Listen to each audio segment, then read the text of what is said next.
Hello guys, magandang gabi. Katapos lang natin naglalaba guys sa rooftop. 3 hours talaga ako natapos.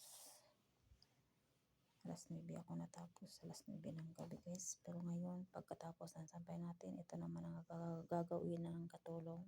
Magpa-plansya na naman. Ayun, plansyahin ko, ang dami. Tingnan nyo guys. Parang mahimatay na ako nito. Pwede na akong tabunan. Sobrang dami. Tansahin ko to habang basa pa kasi wala na kasing sampayan. Dami na po. Kasya pa to ng 2 sampayan guys. Sobrang dami. Ang laban ko 4 na araw walang laba.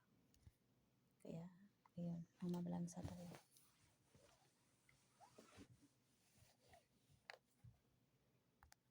Bye bye guys, bye bye.